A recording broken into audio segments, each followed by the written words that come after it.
Hey everyone, we are back with another What Sold video. This was actually the week that I'm about to show you was the week that I was out of town. And so Mr. Pish Posh was here at home and he was shipping. So we left most of the stores open. I think I shut down a couple of the Etsy shops, like my sewing pattern Etsy shop, and then like Ruby Lane, just so we wouldn't have to deal with him trying to find the items that I've put in different places. Although we did just fine. There was a few of those types of things, but I could kind of just tell him from memory where those things were. And, you know, if we had a better inventory system, it wouldn't just be based on my memory or his memory. So, but it is what it is for now. So we are looking at the week of October 30th up until November 5th. And we're looking at eBay. So sales today will be from eBay, Poshmark, and the Etsy shop that he pretty much takes care of. So he being Mr. Pish Posh, my husband, and we are looking at what sold during that week. So thrift store items, there are a few items. I think my title talks about the number of items. There's probably a couple items in there, and I don't think I counted them in the number that were kind of personal items. There's a couple tools again, and I debated whether to put them in here, but I just decided to go ahead and leave them because you never know what you might learn from such things. Even though we did not buy those specifically to sell his tools, he bought them to use them, and so it's a whole different kind of thing. But you can use reselling for downsizing and for cleaning things out that you don't use anymore. So that's always a benefit to knowing how to do this. You don't just have to have a yard sale and sell things for a couple bucks. Okay, so first thing up was this vintage camouflage. It was just basically a long sleeve t-shirt. The name was Bushland. That was the name of the company. Let me see. That's no good. Okay. Anyway, there's the little software I'm using has a little doohickey over here, and I don't think I can move it. So it's like right in the way the picture. So I'll have to remember that. So there it is. Bushland, 1989, South Texas Camouflage Incorporated. And that only sold for $15. There were higher comps when I picked this up at the thrift store. But I don't know. Sometimes we get a little anxious to move things, and so we just start sending offers just to get things moving and gone. Here is a Woolrich 100% wool sweater. The style is called Fair Isle. This did sell for our full asking price of $40, $39.99. And we'll pop over to the tag. So that's a vintage tag by Woolrich. All pure wool, and it was an extra large, which was a good size, and it had some good colors on it, so that was a nice pickup that we managed to find at the thrift store. Paid, I feel like, did I share this sweater with you when I found it, or am I thinking of a different one? I can't remember. But yeah, probably anywhere between $5 and $10 is what I paid at the thrift store, because I'm pretty sure I remember which thrift store this came from, and that would be the range, you know, that I usually only buy clothing there if it's half off, so it would have been anywhere between $5 and $10. Next up is one of the tools that my husband was getting rid of, Hitachi finish nailer, so he sold that for $89.99. And then here's one of those items that we totally thought would sell better and faster. It actually has taken quite a while to sell, and we've like relisted, and we had it at different price points all over the place. And I think we looked at comps for the brand Codette, and the vintage, and like things seemed to be okay as far as prices and things like that. So I don't know. This one, maybe just this bomber jacket style. It's recycled wool. You know, maybe that style just wasn't as sought after. I don't know. It had a little game pouch in the back there, or whatever that is. Anyway, it took a while. Finally sold for $35. We just wanted to be done with it and not think about it anymore. Okay, speaking of, another item we didn't want to worry about anymore, Levi's 505s. These were made in the USA.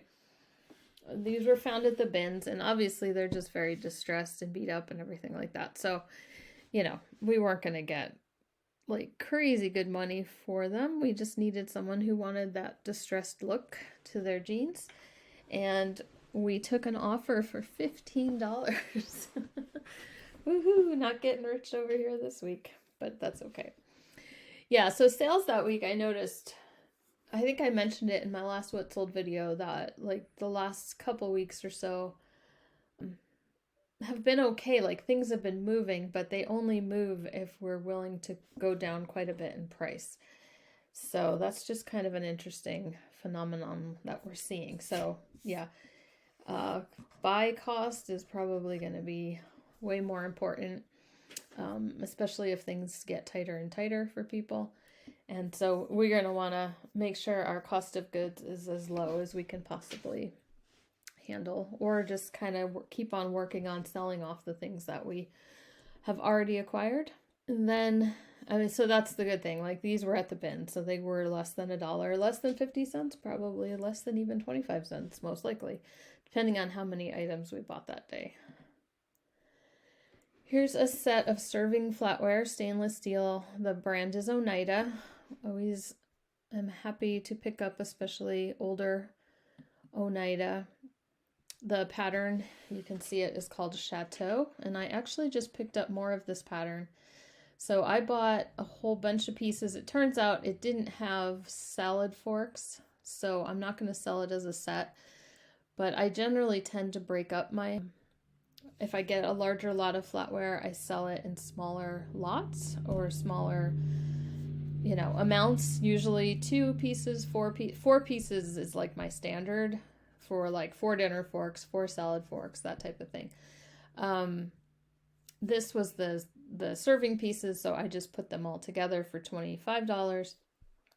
I do have flatware videos where I talk about how I list my flatware and how I make that decision to divide things up. If you're interested, I'll link it at the end of this video.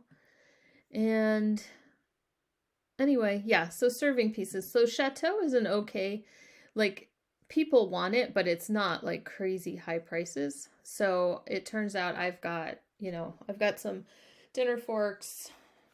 Like I said, everything except salad forks. There's a few serving pieces as well. And I paid $30 for all of the flatware. So as you can see, just these few serving pieces sold for $25. So I will have no problem getting my money back and then moving on and making profit as well.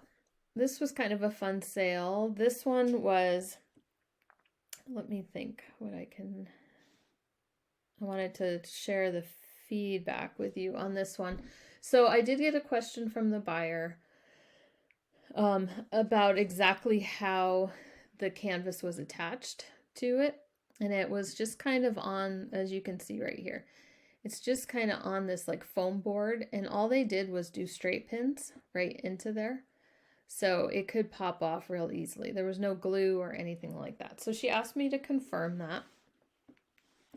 Now this was a completed needlepoint, this canvas. This wasn't a kit or anything like that. It was completed, and I picked it because I bought it, at the thrift store because it was a dog breed, like a specific dog breed. So it was Papillon, and I knew that like this, especially little dog breeds like this, people who own them are, very interested in collecting items that match their dog breed. So the other reason I picked it up is I saw the name of the artist was Barbara Russell. Now the uncompleted needlepoint canvases actually are pretty expensive, even when you buy them new. So I had put a pretty high price on this completed one because someone could just frame it. They could do what they wanted with it. So this woman, let's see. Oh, they don't do them in order anymore, do they? Oh, yeah. eBay and their feedback. They've switched it to most relevant. So crazy. All the changes we've never asked for. Okay, so she mentioned that she wanted, it was a really long feedback too. Okay.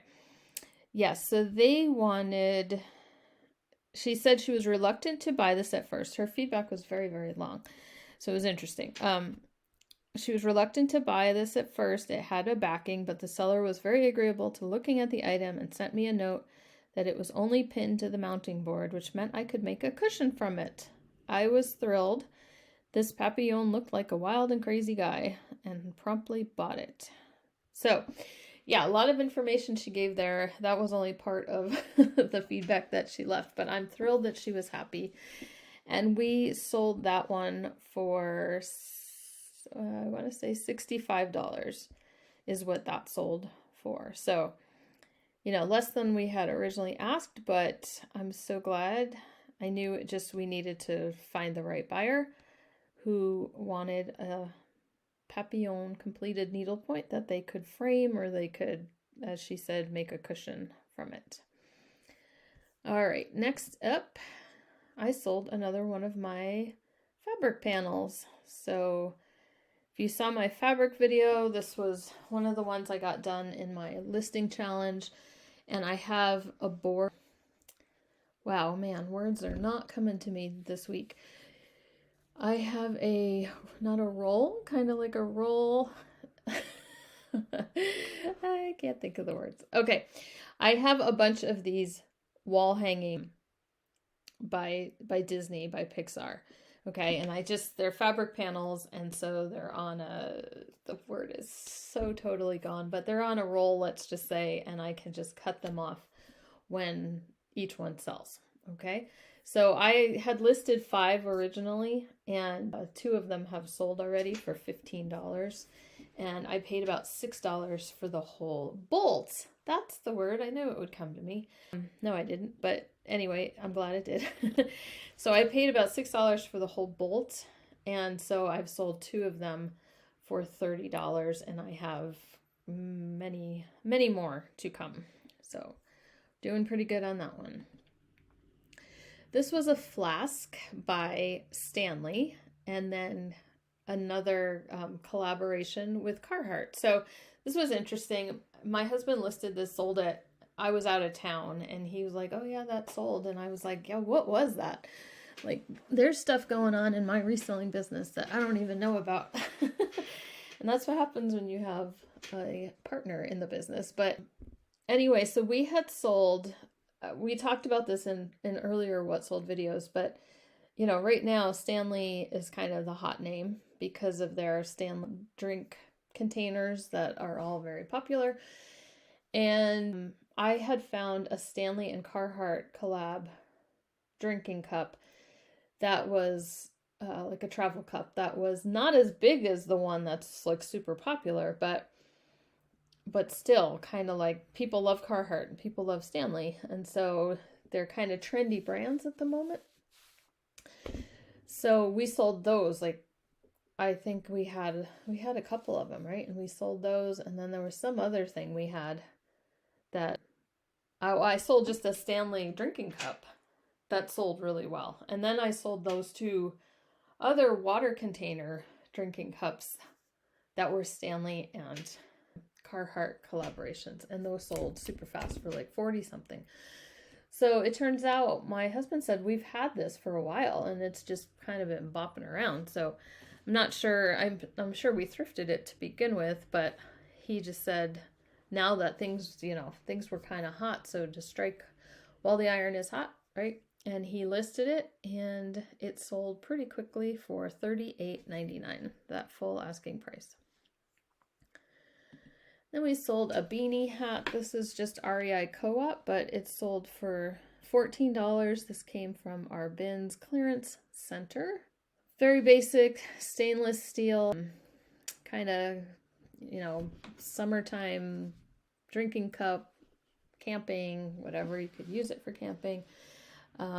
Anyway, it was a 16-ounce little tumbler. And I grabbed it because it said Patagonia. So it was like 99 cents someplace. And I thought, somebody might want that. The brand is Mir, M-I-I-R. So anyway, just so you know, like I've seen some of the, Mir cups, as long as the brand is pretty good, then, the brand that's kind of the collaboration with it or that is using the Mir cups for their branding. As long as that brand is kind of sought after, then these will sell. So this is $18.99 is what we sold that for.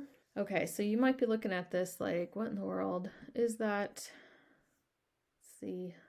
I know the picture seems kind of weird, but it's because the wall is like white right here. But anyway, let's move forward. This is actually, there you go. You can see it's elephants. And it's by Arthur Court, which is a good name to remember for cast aluminum type items.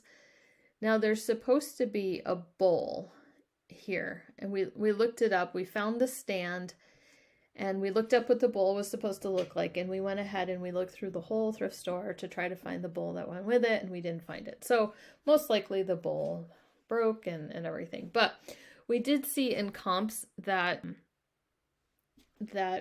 someone had sold just the stand by itself, and so we figured there was a market for people who wanted just the stand, and so we sold that for $25. We accepted an offer on that. Another baseball cap. This one sold for $18. It was a Nike Dry Fit Texas Rangers. It was fitted, I believe, so not adjustable. So those are always a little bit tricky. They're a little bit harder to sell when they're fitted and not adjustable. But this had, it was a nice looking hat. It was in good shape, and it was Texas Rangers. So it sold for $18. And then a coat, again, this is going to be, our hats are either coming from Goodwill for $2 or the bins for pennies, right? So I don't, my husband picks up hats sometimes when he goes to the bins, and I pick up hats. I don't always see all of them. So this was one that he picked up. So that, like I said, sold for $18. Another tool, this was a concrete nailer or something like that, or for steel studs. I know my husband was doing this for work for a while, some steel stud construction, so he was not doing that and doesn't foresee himself doing that anytime soon. So he took an offer for $145 for that one. And then just these little ice tongs, very simple. These came from the bins as well. They're copper ice tongs. I don't know what to say. Just, they probably sold $15 because you don't see copper every day, right? You see silver plate, you see stainless, those are kind of common, but copper was just a little bit different. So we got $15 for those. These were actually, these sold for the $35 asking price. These were actually my boots that I bought at REI. My husband he has an REI credit card that he uses to buy supplies for his business. So he's using it and paying it, using it, paying it. And so he earns REI rewards. And so sometimes we go use those rewards when there's some kind of clothing need for us or the kids or whatever. So I had bought these because I live in Montana now, but I never really liked them. So they didn't really cost us anything. So, but I'm not saying I didn't buy these to resell. So I'm just saying if you do see these at a thrift store or whatever, this was the price they ended up selling for, $35. I wore them a handful of times, and I probably should have gotten the next size up. I don't know. They always kind of felt weird on my feet, but they were delivered and sold, and we got positive feedback. So it's all good with the new buyer. Okay, we sold an Orvis sport coat or blazer. Nice herringbone. Check on that. That only sold for $30. But again, a lot of our jackets like this come from the bins because they get overlooked. Nobody else really wants to mess with them. And so they just need a few measurements usually, and they're not much more difficult than any other, than any other piece of clothing. So it's really nice when the size of the jacket is in there. So we can just put the size that's located on the jacket and then add measurements so people know what they're looking for. Then this was kind of a funny one. So I found this picture frame not long after I did the picture frame video, and it's suede. It's from Pottery Barn, and I sold it for $20. And then what was funny is that I got a message. I think I was home by the time I got the message. So it had been delivered, and all the message said was very disappointed. So I was like, okay. So I'm not sure exactly what part they're disappointed about. And I think, I didn't necessarily have to answer it, but I went ahead and just said, sorry you were disappointed. Feel free to return it for a full refund, And I thought maybe I'd hear again, like what it was they were disappointed in or what was going on. And I didn't hear anything. No return was opened or anything like that. And then we got positive feedback that they were completely happy. So maybe the message went to, they sent me the wrong message. I don't know. Could be a different item they were very disappointed in. Okay, some of my kids' books. These just sold for $20. A bunch of Diary of the Wimpy Kid. We'll pick these up at thrift stores for my kids to read, just different books in general. I'm just saying most of their books in their libraries have come from the thrift store. So all we're trying to do at this point is just kind of get that thrift store money back again now that they're done with the books. So that's basically what we did on these, is just break even, but they got to read them a bazillion times before we decided they were done, or they decided they were done with them, my youngest, and we moved them on. Okay, another bins find is this knit balaclava ski mask, like for hunting, kind of beanie with the face covering. It was kind of an interesting looking thing, made in the USA, and that sold for $19. And Jam's World. I love Jam's World. This was a woman's shirt. Limited edition by Jam's World. It was a medium, and you couldn't read the name of the print on it anymore, but see, that's where Google Lens comes in handy. So I could Google Lens it, find other pieces that had the same print on it, and see what other people had that print named as, because the names of the prints are right on the tag. This one was just faded. So woman's blouse sold for $50. And I want to say that was probably one of my best flips of the week, because I think I got that at Goodwill. It was in the women's blouses, so I paid probably like $4 to $5 for that. And then this was an item I believe was given to us, and so that didn't sell. It's a home theater power center surge protector something.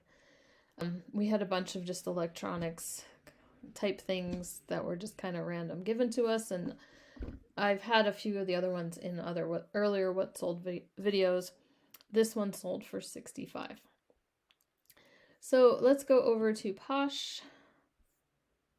Now Posh was very slow because I was not adding any items that week, and actually my husband did not do a whole lot of listing that week either, so I'm glad we got the eBay listings sales that we did. I'm not surprised about Poshmark. It's just been kind of slow because we haven't been doing much with it at all. So Bagolini, this used to be a brand that I would be like so excited to find. They do sell it at like TJ Maxx and places like that, but I double checked when I found this one. I paid about $6, and I double checked that this style was, you know, desirable. There are a bunch of older style ones I feel like I see at the thrift store. I have a few that I even use myself. I like them because they're lightweight.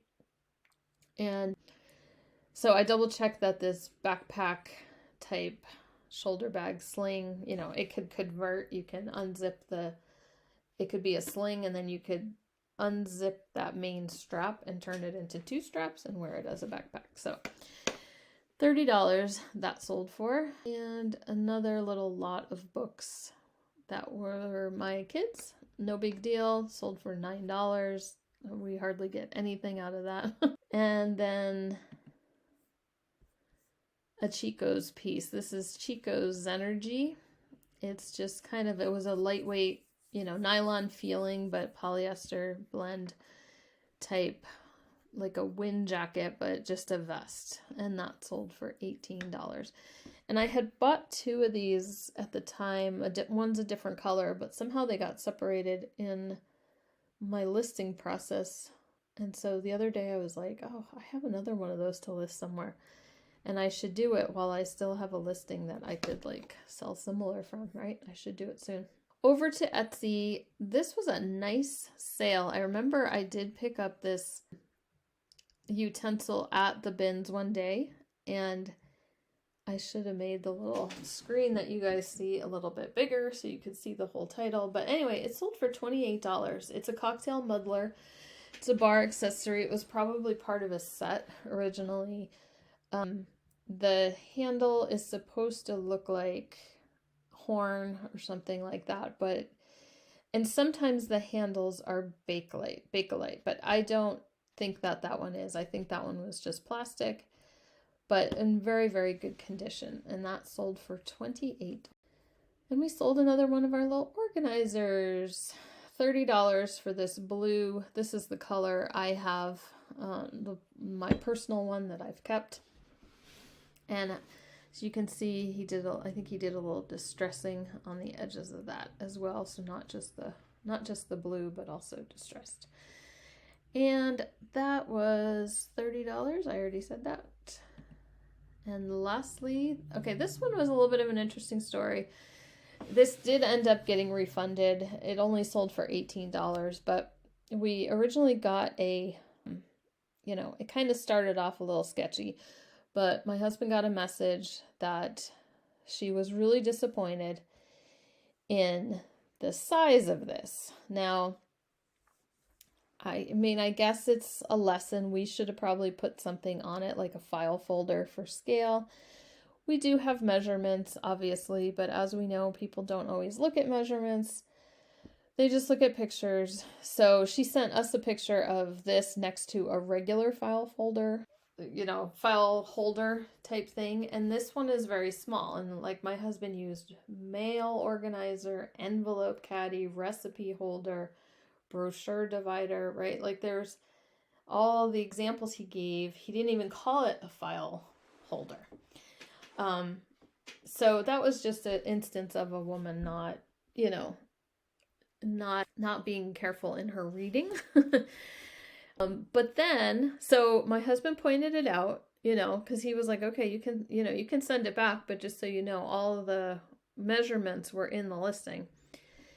And all of a sudden her story changed, and she's like, oh, and I looked at it again and it's broken, right? And so we're like, yeah, so she's not liking the fact that she's going to have to send it back. So she's trying to like pull something. So then she sent pictures of the cracks that she found in it. Obviously it wasn't cracked when we sent it. So something happened in the whole shipping process.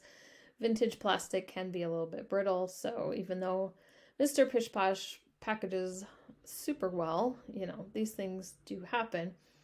He did want her to send him pictures of the packaging to see if it was compromised at all. I'm not sure if she did. We were kind of suspicious of her at that point, But we just realized we didn't want her to send it back at that point because we couldn't resell it. And we had to just let go of the whole kind of situation. And so we just went ahead and issued the refund. And like, she changed her tune and she got super nice after that. So who knows? It's kind of like that video I did about, you know, when reselling goes wrong, when there's problems, right? Sometimes you have to kind of let go of the emotion of situations like this and just kind of deal with them, do the refund, do whatever you have to do, and move on. And it's easier on your whole life. Okay, next, last one, $38 for this vintage alarm clock. I've mentioned these before and you've seen them before. Just that we have found, kind of stumbled upon the fact that some of these older, the faux wood grain alarm clocks can sell pretty well, and they do sell a little bit better on Etsy than they do on eBay. So that being said, that was it for that week that I was away. And I'm grateful that we did have some sales going out that week and that Mr. Pish Posh was around to be able to ship those things, so we didn't have any kind of interruption in our selling week. So how did your week go? As always, leave me a comment down below about your selling week. How have things been going for you? And you know, it's a busy time of year for a lot of people, so some people are not necessarily even focused on their reselling businesses right now. But if you can't afford to not be, let us know how things are going for you. If you had, as you can see, I didn't have any kind of like, woo, wow sale. You know, you don't always. Lots of bread and butter, but just let me know if you had a wow sale, and I'd love to hear about it. We'll talk to you later on this week.